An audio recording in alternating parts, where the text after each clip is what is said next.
All right.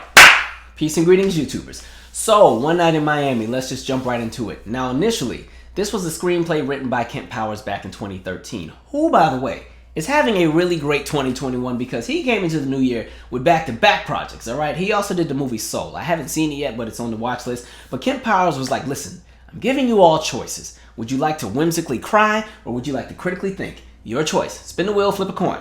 And so I always appreciate choices. Good for you, Kemp Powers. And of course, this would later go on to be adapted into film and directed by the Regina King, who is somebody I love to follow and support, mainly because it's been amazing to see her journey, not just in television, but also film. When you think and look at the accolades and the roles and just everything that she's done, you know, pretty much since the 80s, it's amazing to see how much she's been able to accomplish. And on top of that, I think what's even doper is, in addition to her kicking doors down, she's bringing people in with her, which is always even more important. You know, as you gain ground and hit some of those milestones, you're supposed to bring some people up with you as well so that they can continue to do the same thing that you're doing. And boom, you have a whole web of people that are creating opportunity for others. So good for Regina King. I definitely wanted to support her. And again, it's important that you have black women in the director's seat. We need more of that, definitely. So when it comes to the movie One Night in Miami, one of the things I was interested in seeing was how are they going to be able to successfully tell this story and have it translate well on film. And I say that because there's often a challenge that directors face sometimes when they're taking a production and having it translate into film, mainly because in the world of theater, those scripts, those screenplays are often written to be very, very dramatic, very exaggerated. And that's because in that world of theater, they don't get the luxury of editing. They don't get the luxury of doing multiple takes. They get one shot to connect with that audience during that hour and 30 minutes or 2 hours that they're given. You know, they don't get the luxury of doing stop and go, cut. And then when they have a million perfect clips, they can edit it together with the multi-million-dollar software and bring on the special effects and the body double. They don't get any of that. And so literally the emphasis is on the script and the delivery of how the script will be performed on the stage. And that's it. And like I said, there's one shot. Even if the show has a multiple, set of runs and dates, in that moment where it's the audience in those seats, that's it. When the house lights go down and the stage lights go up, they get one shot to make that connection and have that story be told in a way that connects with audiences, and that's it. That's one of the things that kind of separates film and theater. So sometimes there's a challenge having something translate well on film, especially if it's not a musical, because at least with a musical, even if the script is not as great, but the songs and the numbers are really good and you have some really great powerhouse singers just tearing it down in the film, you can still sometimes have an audience leave excited because at least the music was good. In this film, this is a film that has a very, very heavy dialogue and heavy script as far as the context of what they're talking about. And so I'm sure there definitely was a challenge in making sure that that would translate well on film. Personally, I think they did a pretty good job. I was able to stay engaged watching it, but at the same time, I was also intrigued by the subject matter, so this was right up my alley. The other thing I was anxious about was just wondering exactly what was in Kemp Powers' headspace when he was thinking of, what it was the four of them would have been conversing about in that hotel room. And I say that because, again, this is loosely based on true events, but a lot of it is fictional, a lot of it is imaginative. And so because you have four, powerhouses when it comes to activism within the black collective. Okay, you have Malcolm X, you have Muhammad Ali, you have Sam Cooke, you have Jim Brown. A lot of people are going to have their viewpoints of what they think would have happened in that room. Even when you look at the pictures from that night, it's funny because I used to have, for those of you who are still using Facebook, like my Facebook header used to be the picture of the four of them at the bar. And what's funny is for years, I never even realized that Sam Cooke was on the right and Jim Brown was in the back. I had always just seen Malcolm and Muhammad. I was like, oh, wow. And so it's kind of like, okay, now I'm anxious about the stories about that night. So of course, as this production in this movie comes out, I'm like, oh, okay, interesting. So again, I was anxious to see what they thought would have happened during that night, because again, these are still human beings. And I think that was one of the things that they also were able to do well, being able to humanize these four individuals. Because I think when you have big public figures, athletes, entertainers, sometimes it's hard to see them as people because we're so gung-ho and hooked on to what it is that they do, or what it is that they bring to the table, or the ego, or just the mass hysteria, or that whole wave of just a presence that they bring. And so sometimes you often forget that these people are humans. They have feelings, they have children, they have lives, there are vulnerabilities, there are things that they're uncertain about. And so that, for me, I think was the thing that I was trying to see, like, how are you going to be able to do that? And so I think even when you talk about the opening, I think the opening in this movie was important. By the way, there are spoilers, so if you have not seen this, I suggest you turn it off now and come back afterwards. So I'm going to talk in circles for like 5 more seconds to give you a chance to get to that remote or to your phone or that screen and turn it off, because I know somebody is in the bathroom listening while they're doing the makeup or something. So, all right, you got like 3 seconds to make it happen like Mariah, and then we're moving right along. And I think that's been about 3 seconds. So I think even with the opening, I think the opening does a great job of humanizing them right off the bat, where you automatically see the vulnerabilities that exist within their experience. And so when you see that Jim Brown opening, and he goes to visit the family friend, Mr. Carlton. Now, mind you, at this point in Jim Brown's life, he's at the top of his career. He's had this amazing run with the NFL, all kinds of records that have been broken, all kinds of accolades. He's this multimillionaire. He can't go anywhere without people stopping to ask for autographs and pictures. But he's taking time out of his fast-paced and very successful lifestyle to go and visit Mr. Carlton, this family friend that has known him from even before he became the Jim Brown. And they're on the porch just having these conversations. And mind you, Mr. Carlton is this older white man that he's known for years. They're having conversations and telling jokes, drinking the lemonade, and so on and so forth. And then you see the script flip. You notice that when Mr. Carlton talks about having to go back in the house and move some furniture, Jim Brown offers to help. Jim Brown's like, hey, I'm an athlete. I can help you move the stuff. You're a little bit older. I definitely don't mind helping you out so you don't throw your back out. And instead, you get Jim Brown, who ends up being met with the response of, well, N-words are not allowed in the house.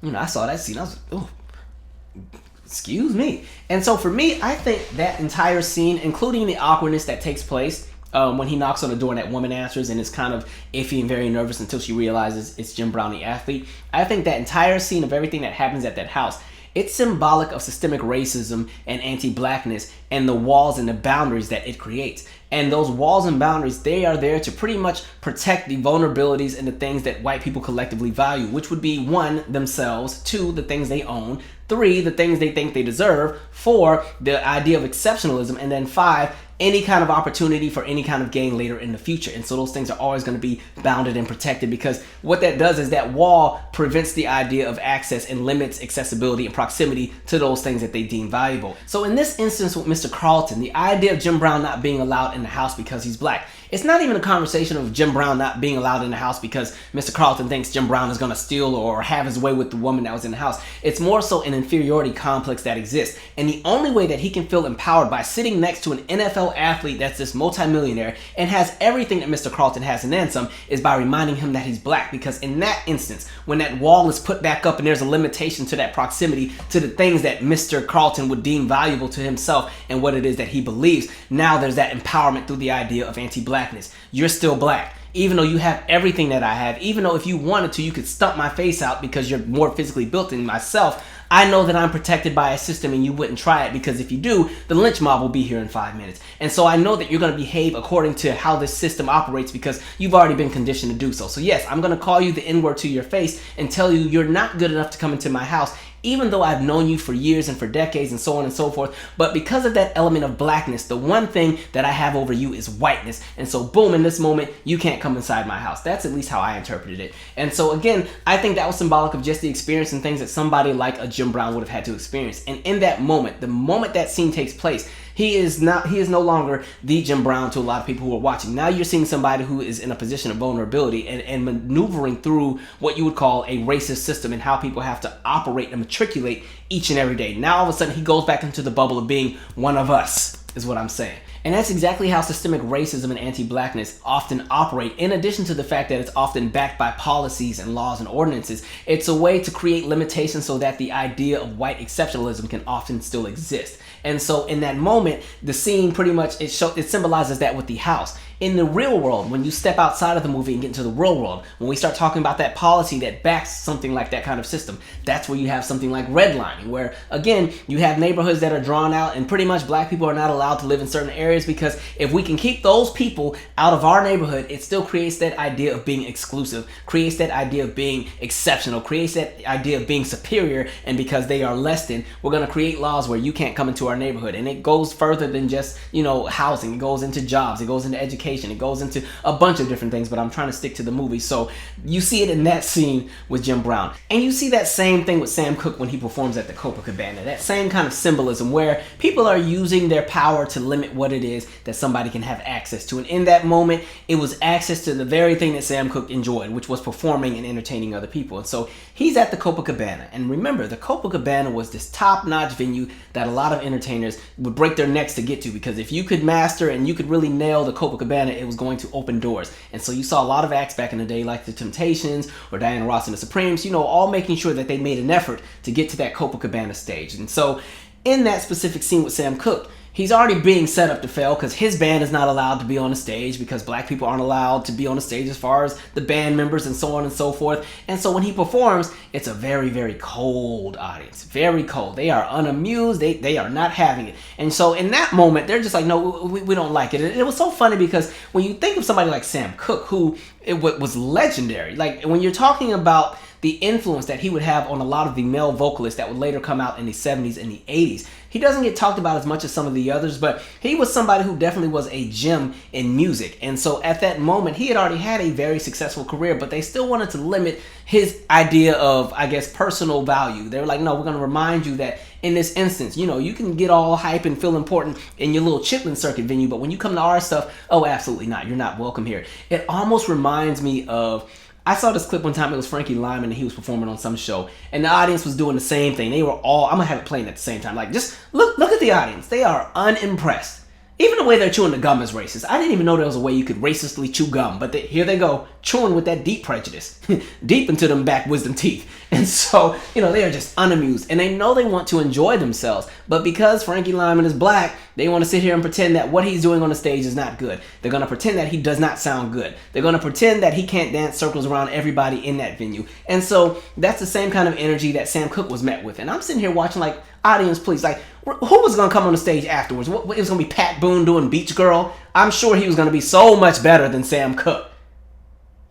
Foolery. So anyway, again, in that moment, that conversation of building boundaries and limitations and reminding people that, oh no, you are only valuable when we say you are. And you see that happen with entertainers, especially when they speak out politically. It's been interesting seeing some of the backlash somebody like Stevie Wonder has been getting in modern times when he talks about police brutality and some of the things that are flawed within the United States. And then you see a lot of white Americans collectively go and attack Stevie Wonder and, what about all the things we've done for you? We bought your records. And it's kind of like, freeze, Stevie Wonder didn't become Stevie Wonder, because of your support. It was the black support that put him into that stratosphere. And then finally, y'all came along and said, okay, I guess we can support you. But there's that conversation and the idea of ownership, thinking you own the talent of black entertainers, thinking you own the voice of black individuals or public figures, thinking that as long as black people are in any kind of public space, you own what it is that they are allowed to do. And so in that moment, I think you're seeing that same symbolism where, for Jim Brown, it was the house. For Sam Cooke, it was the audience being receptive to his performance, because he wasn't even allowed to perform the way he wanted to perform. He had to perform the way they told him to, because that's what they agreed upon. And then they got pissed because it wasn't what they wanted. And it wasn't even because it was bad. It was because they've already made up their minds that he's not good enough. And so there again is that wall, that boundary. We're going to limit, you're not going to have our music. That y'all ain't getting that too. Absolutely not. We want to put a limitation there because, again, we need to feel exceptional. We need to feel empowered. We need to feel that what it is that we do is so much better than anything you could have ever thought to do. So maybe you need to go back in the kitchen and finish making the meals. That kind of energy. And you continue to see the effort to humanize all the characters, even with the opening scene of Malcolm X, where you have this man who is this highly respected activist, known all around the world. His voice carries so much influence when it comes to different movements. He has gone against the status quo and has built a large following. However, the very work that he does to help his own collective is also something that's starting to challenge his home balance and home work-life balance. It's affecting what's happening at home because he's never home. He's not there as much to raise his daughters as much as he would like to. Even when it comes to the finances, this man is not rich. When you look into somebody like Malcolm X, he did a lot of stuff for free. The Nation of Islam was pretty much helping to fund a lot of what he was doing, but he was not somebody who died rich. He was not somebody who was rolling in the dough. He was really doing the work that he was doing because he really had a vision and a dream for what it was he wanted to do for his collective and what he wanted his people to be able to reach as far as success and access and the things that they would so desire to have. And so even in that scene, you see him challenged with the fact that, okay, we don't even know if we're going to have a place to live soon because I'm possibly leaving the Nation of Islam, and right now they fund everything I have. They fund everything, and what are we going to do? And so you continue to see that same element where you have this mighty monument of a man, but again, when he's not on the stage, when he's not giving the speeches, when he's not doing the presentations, when he's not on the college campuses, when he's not on the TV shows, and it's him and it's Betty Shabazz, the wife on the phone, it's okay. We need to figure out how we're going to maintain our finances because we're in a bind right now. And so like I was saying, the film does a great job of humanizing everybody so that you can just see them through their vulnerabilities. And again, same thing with Muhammad Ali. He's all the way over in the UK at Wembley Stadium. At that point, he's still Cassius Clay, but people have heard about how great this guy is. And so he comes into this match and the entire arena is booing this man because they're not looking to him like a human being. They're looking at him kind of that same energy they would have given to somebody like a Jack Johnson back in the day. And so everybody wants him to lose because he is just this beast that needs to lose. And so the hero of the day over there in the UK, it's his job to beat Muhammad Ali. And it shows Muhammad Ali getting knocked down. Now, he does win the round, by the way. But in that moment, it's almost like that element of humility where because Muhammad Ali, he was feeling himself in that moment and trying to, continue to build that brand, and he got semi-distracted and then got popped in the face and got knocked down, and then you hear the crowd just excited with the fact that he's down, and yes, finally we got him. Again, that conversation of power. You thought you was somebody, but you came over here, guess what? We just knocked you down. What you gonna do? Nothing. And so, again, you see that. So by the time you get into the plot, you've seen the vulnerabilities that all of them have, and everybody is now in a place where you can receive the message and not just see them as these great public figures and entertainers and athletes. You can actually kind of sit back and receive the message that's being put out there and just see them as human beings that are having honest dialogue. That was a long intro, and that's probably the gist of this video, but we're going to keep going. For me, the movie was reflective of a lot of the conversations we're still having today, even in 2020. And so as they get to that hotel room, which it's also funny, by the way, because, Muhammad Ali has just won this big match, and, they're ready to turn up and have a good time. And Malcolm X is like, oh, now we're going to use this time to reflect. What? Reflect? And because again, you also have to think about the age differences with everybody in the room. Like, this is also kind of reflective of that conversation of mentorship because, Muhammad Ali at this point is he's in his early 20s. You have Jim Brown, who's about 28. Sam Cooke would have been about 33. And Malcolm X at this point should have been like 38, 39 years old. And so different experiences, different journeys. Some people have already been there. Like, Malcolm X has already come out of his turn-up phase. That was the other thing. I did think they did make Malcolm X a little stiff at some point. I was like, all right, y'all got him real stiff right now. Like, let's not be fooled. Malcolm X used to turn up at some point in time. I'm not saying he had to be wild, but even that scene where it's Sam Cooke and they're doing the cha-cha, the song, and he was almost clapping off beat. I'm like, yo, we're not gonna do that to Malcolm. But again, going back, like that conversation of even mentorship and that idea of support. And so when they get into those conversations, those heavy ones, like where you have Malcolm and Sam Cooke debating about each other's purpose and the fact that Malcolm felt that Sam Cooke had pretty much sold out his community to appease white audiences and that his music didn't really reflect the experiences that black Americans had. And then Sam Cooke was more like, oh no, what I'm doing is bringing money, and with that money that I'm making, I'm able to build and support others. And so you almost had that conversation of collective activism versus individual. And so that was an interesting scene to watch. I do think even when it comes to Sam, I did feel that maybe, I don't know if I would have seen it that same way because, again, Sam was always still highly active. Even when you talk about imaging, and this may be a smaller example, but, when Sam first came out, he came out in that era where everybody had the press. All the men was getting them perms and, that potato egg combo with the acid, and they sitting there burning their scalps off. Like, by 1958, Sam Cooke was already rocking the baby afro. Like, he was done with that. He was already doing kind of the activism thing. So I did think in some moments it kind of painted him to kind of almost be a little too far on one end where it was all about him. I don't think that's how he really operated because, again, remember, he was also the first one killed shortly after. And so, again, there was a lot that was happening in all of their lives because Malcolm would also pass on shortly as well. But I do think those were some interesting conversations to have because we're still having those conversations today. And I think that stems from the fact that collectively, black Americans have never known liberation in the United States because as long as we have been here, there has always been a system that has been over black people to kind of create limitations and roadblocks. Yes, people are still going to be successful. Yes, people will find their way through the cracks, but collectively as a whole, there are so many hurdles and hills that people have to climb over. And because nobody has ever known what it's like to be liberated collectively, everybody has differing views and opinions on how to achieve that kind of liberation, how to achieve that kind of success, how to achieve that kind of freedom, because none of us have ever had it. So we're all trying to figure out different ways. And that's why we have so many different groups that have come into fruition over the past few decades, so many different movements, so many different political leaders, so many different ideas, so many different viewpoints.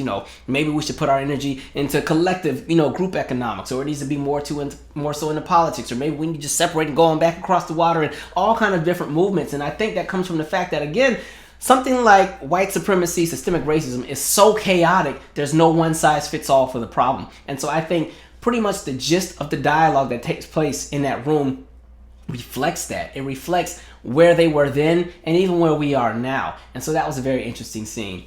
My favorite scene in the movie had to probably be the Sam Cooke performance when he's doing Chain Gang. I really enjoyed that scene. Like, if you remember, they had Jackie Wilson, who had just performed. He has the crowd all hype. He's done this very high, energetic show, and now it's Sam Cooke's turn, but something goes wrong with the sound. Nobody can hear anything, and the band members are fleeing and running off the stage, and now the crowd is booing. Now, mind you, I do think in real life, I don't know the full story about that whole scene, how true all of that was, but I felt like because he was already the headliner, the crowd would have been a little bit more supportive. But, it is what it is. But that scene where, okay, the music there's no music, and so he finds a handful of people in the front who know the song and just tell them, okay, I just need you to stomp and clap to this rhythm and do it. And before you know it, he gets the entire venue to do it, and there's just this magical sound where everybody's feeding off of his energy, and then he still performs with no PA system, with no band, and the entire crowd enjoys it. I really enjoyed that scene because, again, it's symbolic of the fact that music has such a powerful connection to people. That's the one thing that can always bring people together. People will always be divided once you talk politics and race, but music will always be that thing that connects people. And I also think it kind of goes back to, again, the importance or the significance that somebody like a Sam Cooke had during his heyday when it comes to music. I think sometimes people misconstrue and assume that Sam Cooke just made all of this very lily white, wishy-washy music, and then the final time that he finally got it together was a change was going to come. I was like, no, because even when you talk about the vocal delivery he has of his songs, you see a shift when he comes out with songs like Frankie and Johnny or songs like Little Red Rooster. Like, vocally, things are different. And even when Malcolm and Sam Cooke have that battle about the music, and Malcolm starts playing all of his songs, so he plays like For Sentimental Reasons and some of those songs like that, and then he plays Bob Dylan's Blowing in the Wind.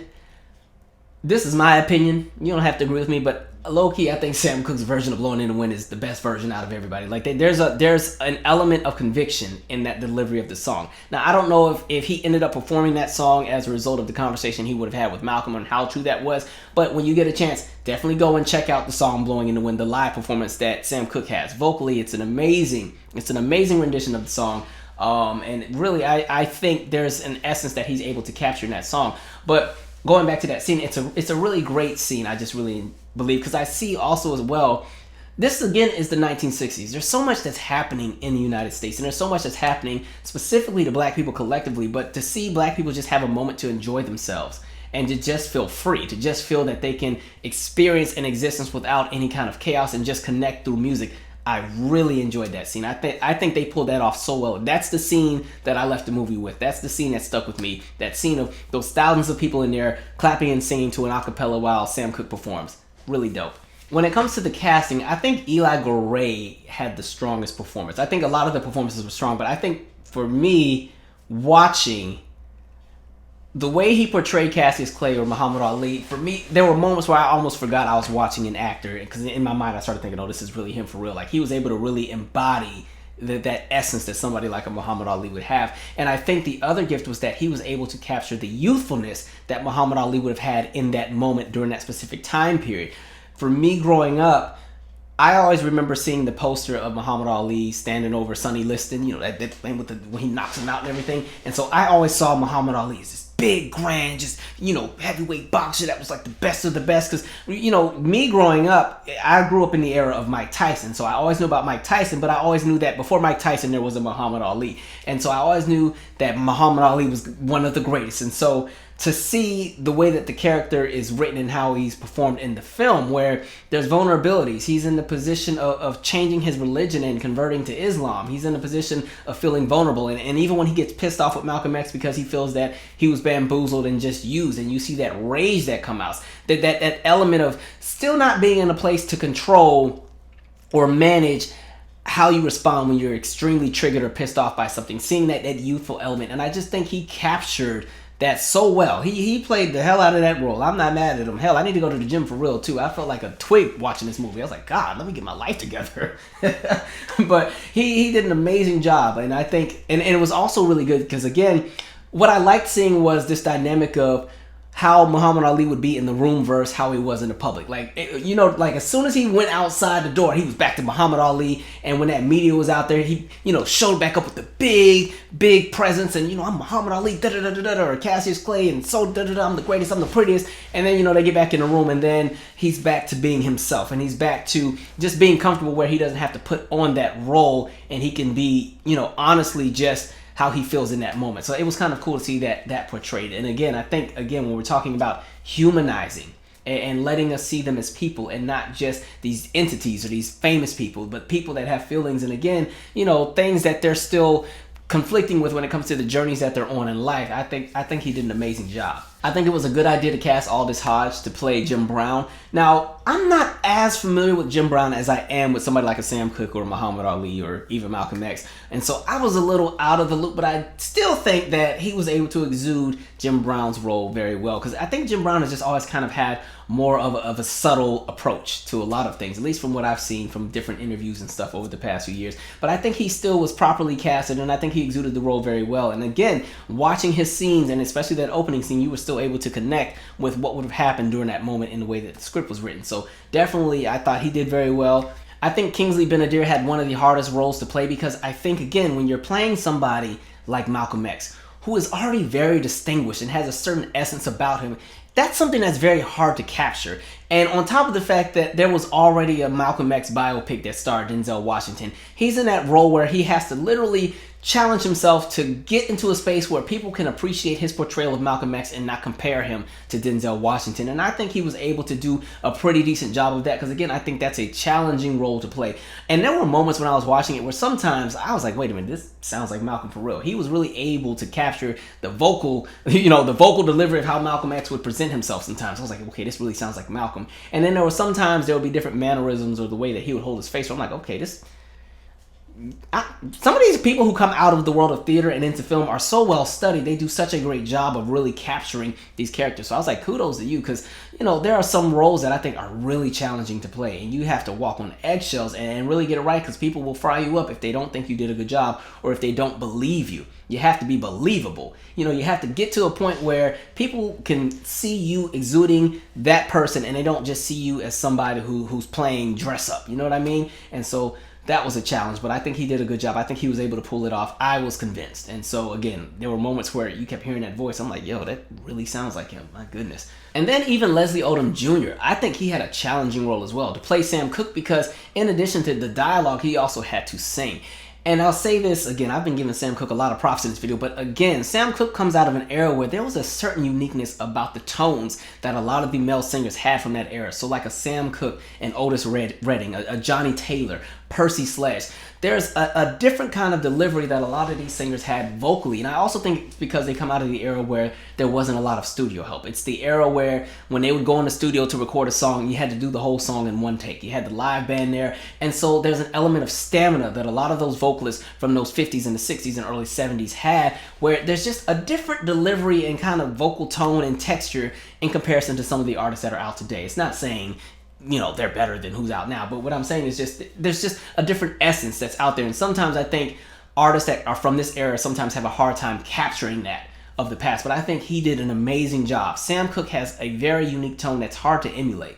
And again, like I said, Sam Cooke has a tone and a voice that you saw it evolve and shift later down in his career. In those early years, he kind of gave you that Nat King Cole kind of essence when you hear a song like For Sentimental Reasons. But when you fast forward to, again, a song like A Change Is Gonna Come, you almost would think it's a totally different person singing the song in comparison to those earlier songs. So for Leslie to be able to capture all of that and pull it off, he did an amazing job vocally. I was like, dang, let me get my life together again. Like, he did a very good job. Because again, I think somebody like Sam Cooke, that's a hard voice to emulate vocally as far as the singing. And even with the acting and the actual role, I think he played very well as to what was given to him. And so with the casting, I thought the cast did amazing. And again, that's hard. Sometimes it's hard to properly cast a film. Some people may disagree and say somebody else should have played this person and so on and so forth. But with what I saw and what was presented, I appreciated everybody's delivery. Everybody did, what they needed to do based on what was given to them. So kudos to the cast. Overall, I really enjoyed the film. I'd love to see more movies that kind of tackle this kind of subject matter. And again, when we're talking about the delivery and what was brought out there, I was really impressed. Even the ending where you kind of see the closure, and not even closure, but more so what's next. And so you see Jim Brown, who is now going and saying, okay, well, now I'm going to jump into acting. And again, another conversation about having agency over the choices of what you want to do in your life. Sometimes people define you by what it is you've done in the past, and they think that's the only thing that you can do. So Jim Brown going into the world of acting, it's a little bit sadder when you see like Malcolm X's house get firebombed, and then they talk about him passing on later down the line. But you see even with Sam Cooke performing A Change Is Gonna Come and doing something different, doing something that's left field from what people would have expected at that moment. And again, seeing Muhammad Ali go on to become, a member of the Nation of Islam, and just seeing all of them go into their next journey, it was an interesting watch. Overall, I definitely recommend the movie. I'm sure at this point, if I'm recommending it, you've seen it, because I told y'all to turn it off if you hadn't. But, so we'll see. I hope Kemp Powers can continue to put out more content. I hope Regina King continues to kick some more doors down. And until next time, just share your 2 cents. I'm out. Subscribe. You gotta trim away. You got to cut the weight you drag from place to place. You got to cut.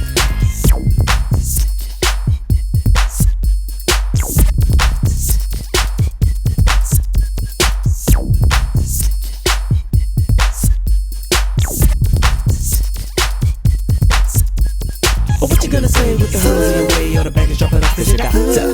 What you gonna say with the hose in your way, or the baggage dropping off cause you got to? What you gonna say with the hose in your way, or the baggage dropping off cause you got to? What you gonna say with the hose in your way, or the baggage dropping off cause you got to? People smiling in your face, you got to cut. Haters standing